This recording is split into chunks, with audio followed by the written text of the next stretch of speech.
Hello everyone. I originally wrote this post 5 years ago. It was with great hesitation that I even discussed this topic, people of the lie, because it requires the highest level of discernment, spiritual discernment, to apply to your life. Several years prior to that, I read one of the most powerful books of my entire life. This was the book People of the Lie by Dr. Scott Peck, a psychiatrist. And then Dylann Roof happened. For those who may not know, this was a young man who was a white supremacist who intentionally shot and killed 9 black church members while they were praying in the Emmanuel African Methodist Episcopal Church. Those 9 members included the pastor, and the church was located in South Carolina. This event rocked the entire nation. The entire world even mourned and were baffled by what just happened. Most assumed that he must be a crazy person to do such an egregious and ugly thing. And of course, the thought crossed my mind first and foremost as well. This must be an insane individual. However, when I saw him on television, instead of looking at him and thinking of how crazy he was or looked, I immediately saw evil all over his face and especially in his eyes. That moment immediately brought me back to the book People of the Lie by Dr. Scott Peck. This psychiatrist methodically breaks down several characteristics of people who he believes are people of the lie. People of the lie are people who are basically tormented, taken over by evil within themselves. He uses case studies to describe people who he has treated as clients for psychological treatment, but he could not help because they were not mentally ill. Their sickness had far more to do with that of a spiritual nature. They were spiritually sick, ridden by evil. These were people who had been overturned and their lives have been at this point led by evil. And Dylann Roof seemed to be that type of individual who Dr. Peck had characterized as a person of the lie.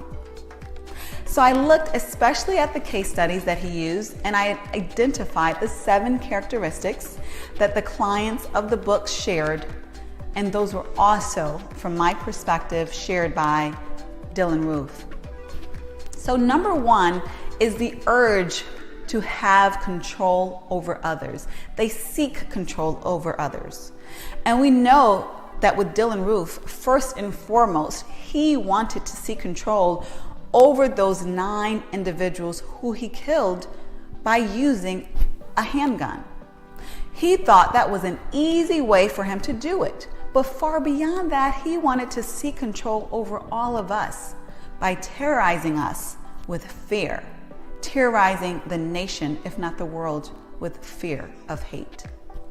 So Dylann Roof definitely reflected that first characteristic of people of the lie by seeking control over others. The second characteristic is lacking empathy. Obviously, if someone is able to enter a church, a house, a building that is dedicated to God and pray with the saints who are in a meek position while praying upon them with violence, that is definitely a level of hate that illustrates someone who lacks empathy. Thirdly, they tend to have a permeating problem toward negative behavior. We know that Dylann Roof was someone who dwelled on negativity. He dwelled on negative behavior. His life was dedicated to hating and plotting against people of color. This became his lifestyle, the world in which he lived and focused upon. He consistently focused on division, destruction, and hate. So he definitely had a permeating problem toward negative behavior. Fourthly, they tend to strategically and intentionally plan toward the wrongdoing of others. So their wrongdoing is calculated. It's obviously intentional. It's not impulsive. So given Dylann Roof's situation, given that scenario, this was not a new plan of his. In fact, he told people around him at least 6 months in advance what he was going to do. He was very clear in his direction and his strategy regarding what he was going to do to harm these individuals. The fifth characteristic, and what I would like to do now, is qualify by saying this fifth characteristic, I believe, is not only a characteristic of people of the lie, but it definitely is a characteristic of a person of the lie. And that is, they tend to be in their own extreme area. Of course, there are people around you who are different and they stand out from the crowd who are not evil. But I will say that most people of the lie tend to stand out from the crowd in a certain particular way. You interact with them and they may say something that just isn't quite right. It's just not normal. And you may not even necessarily be able to put your finger on it, but you know it's not right. They tend to not live like other people. They often have a very difficult time accepting even how other people live. And that has to do with not only them being different from most people, but their need to control others. They have a difficult time connecting with others. And we definitely know that Dylann Roof stood back in his old evil dwelling.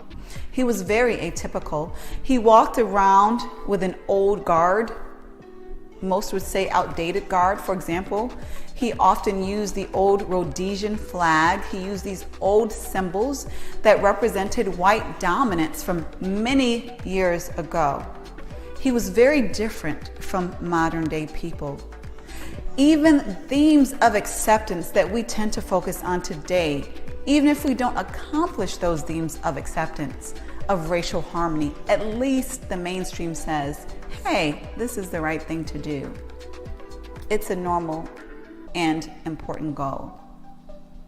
Whereas someone like Dylann Roof says, this is not my goal. So he was very atypical to modern and current society. Sixthly, they tend to show no remorse because we know people make mistakes. But even after Dylann Roof was arrested, he did not show any remorse whatsoever for what he did. But in fact, he actually had a smirk on his face. That smirk would reflect someone who was celebrating the atrocious violence that he had committed on the people and the world, I might add. The seventh characteristic is they tend to not be corrected even by punishment. So even after Dylann Roof was arrested, put behind bars, he was still not showing any remorse. He saw the threat of living all of his years behind bars, possibly even the death penalty, yet he still did not show that he was going to change or that he even wanted to change any of his ways. In fact, he was still a huge proponent of racial disharmony and destruction. So what I wanted to do, I definitely wanted to illustrate these 7 very important characteristics of people of the lie that was first modeled by Dr. Scott Peck, a profound psychiatrist in my perspective. I want you to understand these different ways that you can identify that people may need help other than even mental help, and identify if it's beyond your capacity to help them. I hope that you have benefited from this message, or at least found it interesting. And if you know anyone who might benefit from it or find it interesting, please do not hesitate to share it with them, and have a blessed day.